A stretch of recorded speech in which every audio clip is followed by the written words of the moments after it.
Henry Obinna was 15 years old, the only son of Chief Obinna, one of the richest men in Lagos. Chief Obinna was a self-made billionaire, known everywhere for his oil and tech companies. His name opened doors that others could only dream of. Henry's life was full of luxury. He wore designer clothes from Paris. His birthdays were celebrated with Nigerian celebrities. Every morning, a driver took him to Evergreen Academy, the most expensive school in Nigeria. Everyone looked at Henry with envy. But deep inside, Henry was not happy. At school, he failed every test. His classmates laughed at him secretly. Sometimes, the teachers were scared of losing Chief Obinna's big money. So instead of giving Henry his very low marks, they gave him average scores. But Henry didn't care. He thought money could cover all his mistakes. Even if I fail, I will still inherit my father's companies, Henry often said proudly. He mocked teachers, ignored classmates, and walked around with his expensive sneakers and gold wristwatch as if he owned the whole school. But at home, things were different. Chief Obinna had no patience for failure. He was a strict man, feared by his workers and even his family. One night, after another phone call from Henry's school, Chief Obinna shouted, "You are an embarrassment. If you worked for me, I would have fired you." Henry folded his arms and rolled his eyes. "But I am not your worker. I am your son." His father's eyes became hard. "The world doesn't care, Henry. Either you become somebody, or you will just be another rich man's useless son. Listen carefully. I will not carry you. The day you bring shame to my name, I will disown you." The quietness that followed was heavy. Henry felt it like a slap on his face. He went to bed angry, but also empty. Because deep down, he knew his father was right. The next morning, Henry walked into school with his usual arrogance. His classmates whispered as he passed. His latest test result had just been shared. He got 20 out of 100. Henry laughed and threw the paper into the dustbin. "Does this paper buy a car?" "No." "Then what's the noise about?" he said, brushing off the shame. The students laughed nervously. They didn't want to offend him.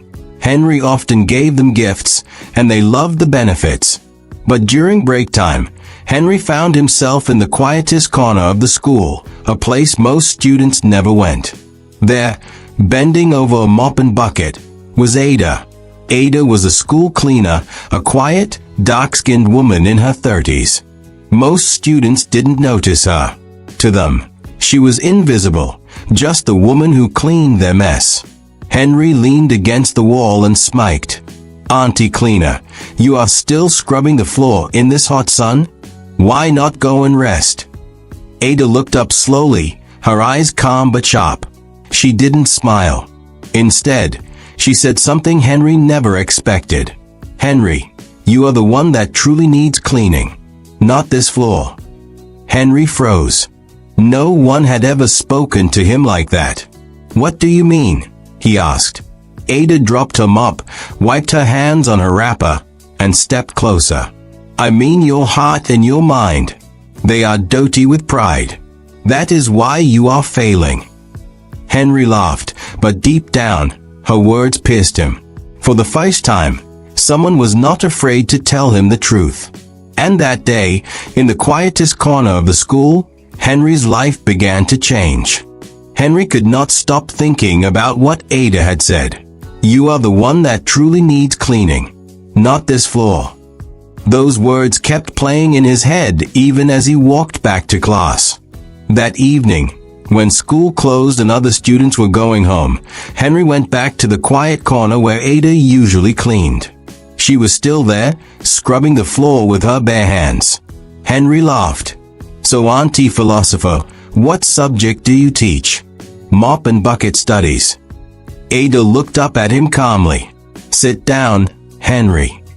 "No, I'm not sitting," Henry said, adjusting his Louis Vuitton designer backpack. "Do you know who I am? I'm Chief Obinna's son." Ada sighed. "That is your father's name, not yours. Who are you?" Henry blinked.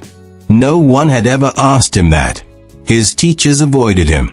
His classmates only saw his wealth. His father only saw his failure. "What do you mean?" he asked, this time in a softer voice. Ada dropped her mop and faced him. "Your father's money can buy you luxury, but it cannot buy wisdom. You think failing in school is a joke? One day, that last name you are proud of will not save you." Henry frowned, pretending not to care. But her words hit him. "Leave me alone. I don't need advice from a cleaner who has never succeeded in life."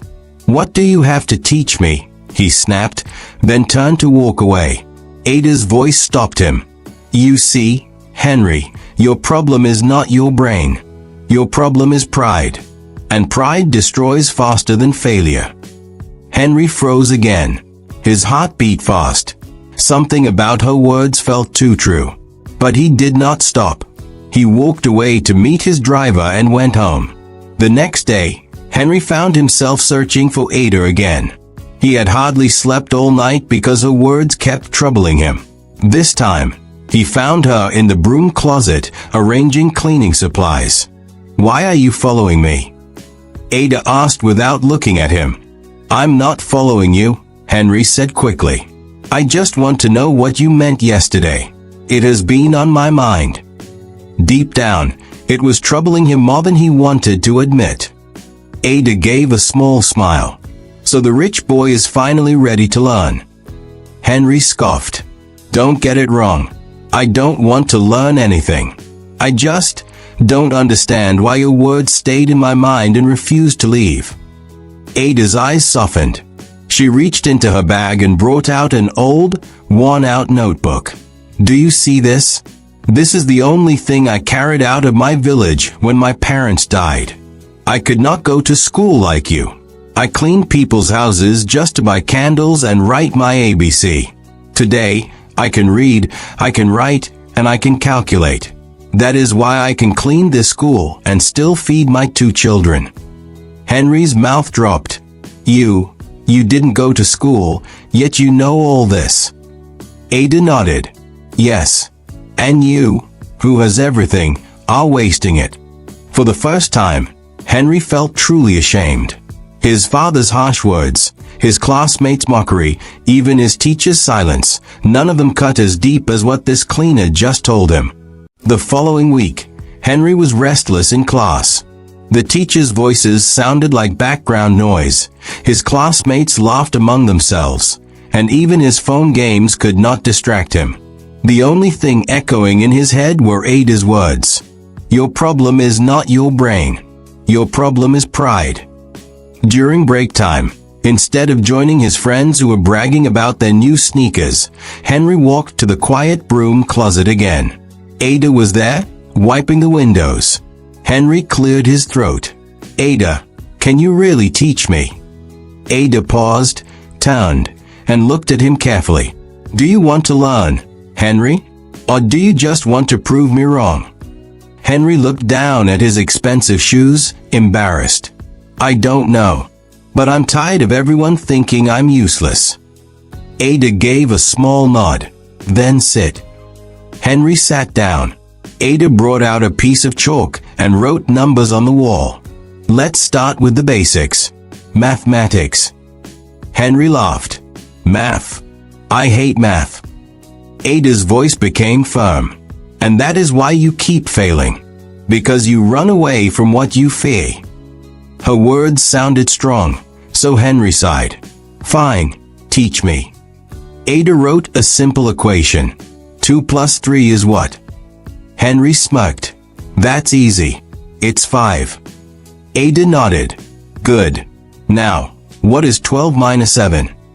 Henry hesitated. 6. Ada shook her head. "It's 5. Henry frowned. "I was close." Ada stepped closer. Close is failure when you have the chance to get it right. Life doesn't reward almost correct. It rewards those who do the work. Henry swallowed hard. Nobody had ever tried to teach him this way before. That evening, Henry went home quietly. He didn't scroll on his phone or play games. He picked up a pen and began to write the same equations Ada gave him on a sheet of paper. Days passed. Every afternoon, Henry secretly went to the broom closet for lessons with Ada. She taught him maths, reading, even how to summarize stories. Slowly, he was improving.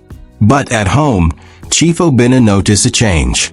One evening, during dinner, the chief looked at his son. "Henry, what nonsense are you hiding these days? I hear you don't even insult your teachers again. What's happening?" Henry swallowed, unsure how to answer. "Nothing, Papa." Chief Obinna narrowed his eyes. "If you are planning to disgrace me again in school, Henry, I will send you abroad where you will suffer alone. Mark my words." Henry's heart raced. He wanted to shout back, but Ada's voice rang in his head. He kept quiet. The following week, Ada was already waiting for Henry. She had old textbooks and test questions ready for him. When Henry entered the broom closet, he found her sitting with a pile of books on her lap. Henry groaned. "Auntie Ada, is today exam day?" Ada smiled. "Yes. If you want to grow, you must be tested. Today you will read a story, explain it, then solve these maths questions." Henry frowned. "But I'm not ready." Ada's voice was calm but firm. "Life will never ask if you are ready before it tests you. Begin." Henry sighed, opened the book, and struggled through the first page. He mispronounced words, stammered, and even yawned. Ada stopped him. "Henry, stop reading like a spoilt rich boy who doesn't care. Read like your life depends on it." Something shifted in Henry. He straightened his back and tried again. His voice became clearer, stronger, and he actually understood the story. Ada nodded with pride. "Good. Now the maths." She gave him 10 questions. Henry scratched his head and bit his pen. For once, he wasn't mocking or laughing. He was thinking. After 20 minutes, he handed her the paper.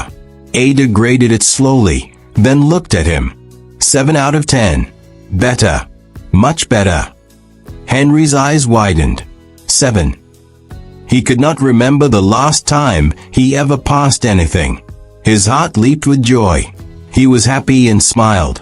Not the arrogant smirk he always carried, but a genuine, childlike smile. "Thank you, Auntie Ada," he whispered. Ada touched his shoulder gently. "Don't thank me yet. Thank yourself the day you finally believe you can do it." The change in Henry did not go unnoticed. In class, he was quieter. He stopped mocking teachers. He even answered a question correctly one day, and the whole class gasped. "Toby, did you hear that? Henry actually knows something," one student whispered. Martins, his closest classmate, squinted at him suspiciously. "Wait, something is not right. That boy has never read a book in his life. Where is he suddenly learning from?" The whispers spread. Some thought he had hired a private tutor. Others believed his father bribed the teachers again. But Martins was determined to find out the truth. That afternoon, as Henry sneaked to the broom closet, Martins followed quietly behind, hiding behind the lockers. When Henry opened the door, Martins saw it clearly.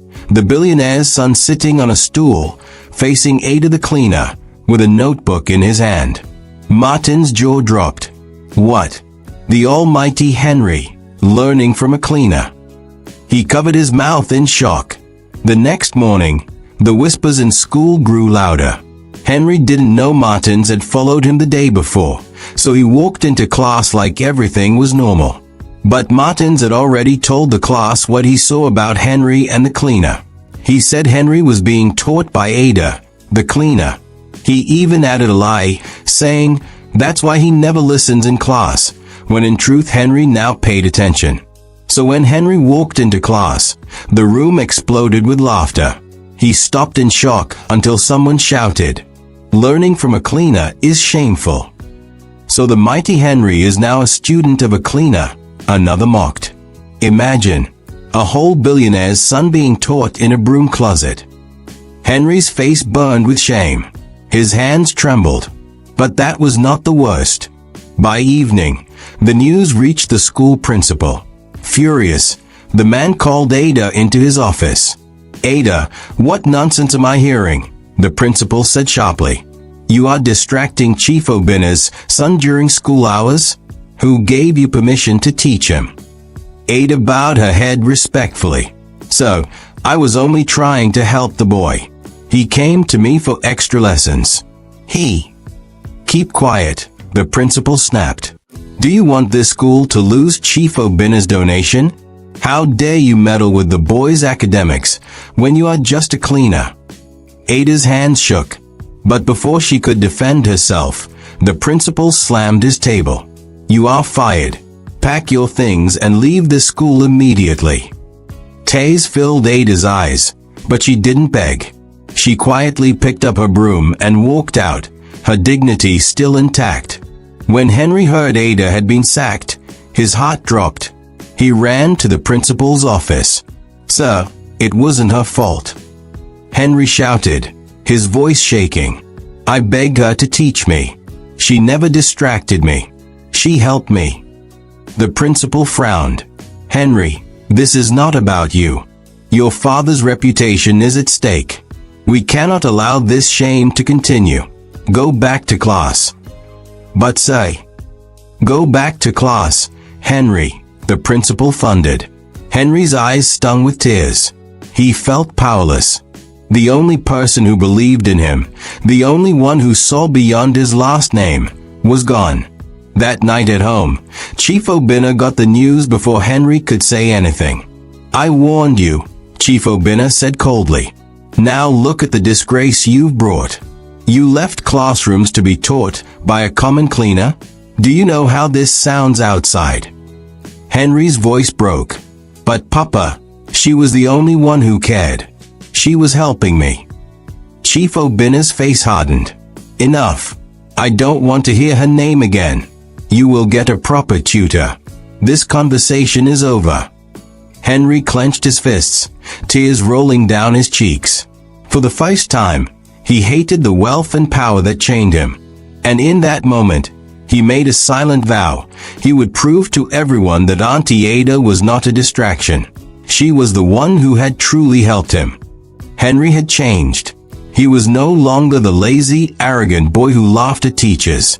He now listened carefully in class, answered questions with respect, and even stayed up at night reading his books.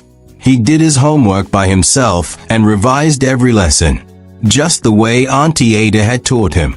His classmates noticed the difference. Some whispered behind his back, others mocked him, but Henry no longer cared. He remembered Ada's words, "Read like your life depends on it." When exam week finally arrived, Henry did not feel fear. For the first time, he felt ready. He sat quietly in the exam hall, ignoring the whispers. "Broom student," Martin sneered from across the room.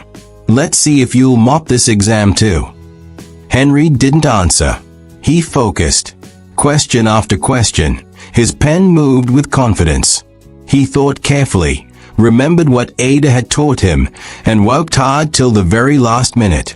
Days later, when results came out, the whole school buzzed with shock. Teachers stared at the paper in disbelief. Students ran through the corridors shouting, "Henry Obina, first position in class." The same Henry who once failed every test, who laughed at books, who mocked teachers, was now standing at the top. The school principal gathered everyone and announced, as is our tradition, the best student will give a speech at the graduation ceremony tomorrow. Henry Obina will speak to inspire us all. The next day, the school hall was packed. Teachers, parents, and students filled the seats. Some were curious, some were jealous, and some couldn't wait to hear what Henry would say. Henry walked to the podium in his neat school uniform. His hands shook a little, but his voice was steady. "I know many of you are surprised to see me here," he began. "Before now, I was the boy who mocked teachers, failed exams, and believed my father's money would cover my laziness. But someone changed me." The hall grew quiet. Everyone leaned forward to listen. It was not my teachers. It was not even my father. It was Auntie Ada, the cleaner you all ignore. She taught me. She believed in me. She gave me back my life. A wave of shock moved through the hall. Parents covered their mouths. Some teachers looked away in shame. The principal frowned and gave Henry a warning signal to stop, but Henry's voice grew stronger. You all see her as just a cleaner. But to me, she is the greatest teacher I ever had. The students gasped. A few clapped softly, while others tried to hush him. But Henry stood tall, unshaken. His words had already broken through the walls of pride that surrounded the school. That evening, when Chief Obinna heard the full story, everyone thought he would be very angry.